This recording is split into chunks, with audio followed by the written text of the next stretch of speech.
तो बच्चों, आज बात कर रहे हैं किस बारे में हम? नीट 2025 के बारे में। मैं टाइम वेस्ट नहीं करूंगा, ठीक है। मैं सीधा बात करता हूँ जो हमारा मोटिव है आज का, कि नीट 2025 में जो बात चल रही है स्पेक्यूलेशंस की, कि क्या जो फैक्टर है एज लिमिट का वो आएगा, या जो पैटर्न होगा इस बार, क्या वो पेन पेपर होगा या वो सीबीटी होगा, या फिर जो पेपर होने वाला है इस बार क्या वो टफ होगा या नहीं होगा। देखो, प्रॉब्लम ये आ रही है क्योंकि पिछली बार आप सब जानते हैं कि एग्जाम लीक हुआ था, ठीक है। तो इस बार एनटीए काफी सीरियस है इस चीज के लिए कि वही सेम चीज वापस ना हो, इसलिए उसने कमेटी फॉर्म की है, जिसकी रिपोर्ट इसी वीक में, नवंबर के इसी वीक में आ जाएगी मेरे हिसाब से। बात करते हैं कि भाई मेरे हिसाब से क्या होना चाहिए।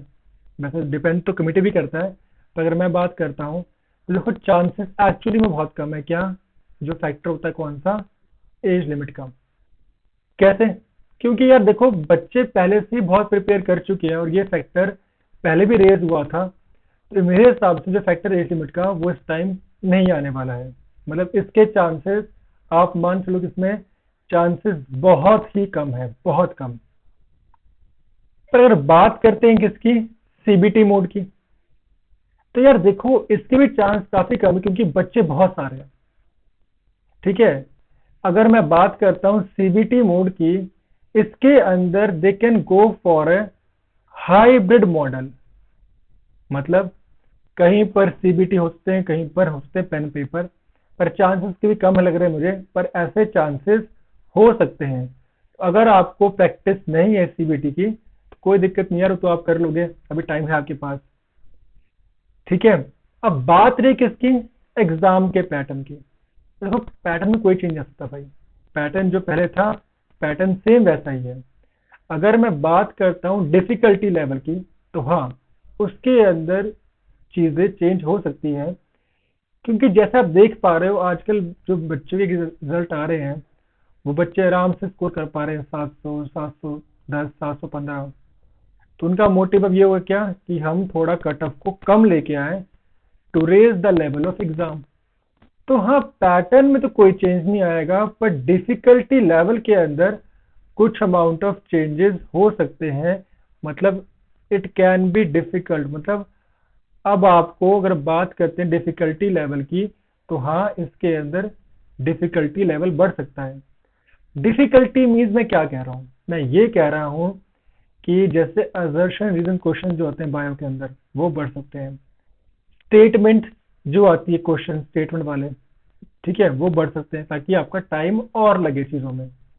तो अगर तो अभी कॉन्सेप्ट क्लियर होंगे तो आप यूं कर लोगे। अगर आपके कॉन्सेप्ट इतने क्लियर नहीं होंगे, so it will take time. So क्या होगा, उससे डिफिकल्टी लेवल आपका बढ़ेगा ही बढ़ेगा। तो मैं अभी ये कहूंगा कि आप इस पे ध्यान ना दे देना, ठीक है, क्योंकि इस बार चेंजेस जो लग रहे हैं वो बहुत ही कम है, ठीक है ना। मतलब इस बार ही चेंजेस इतने होने पॉसिबिलिटी नहीं है, बट हाँ, थोड़े बहुत हो सकते हैं, जैसे कि सीबीटी हो गया, या फिर एग्जाम का जो डिफिकल्टी लेवल है वो हो सकता है।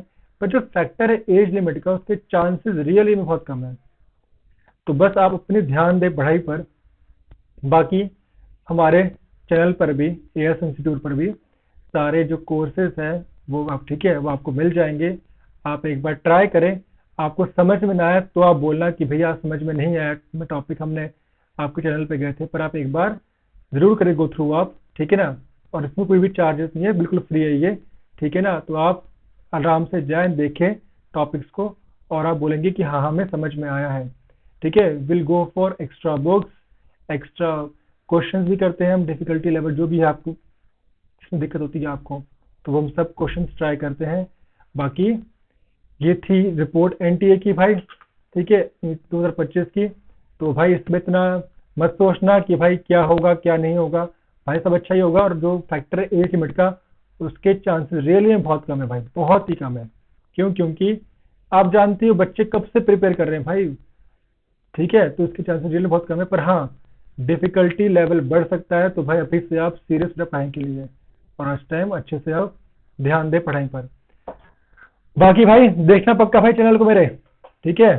और आप देखना, आपको समझ में ना आए तो पक्का बोलना मुझे, ठीक है। चलिए।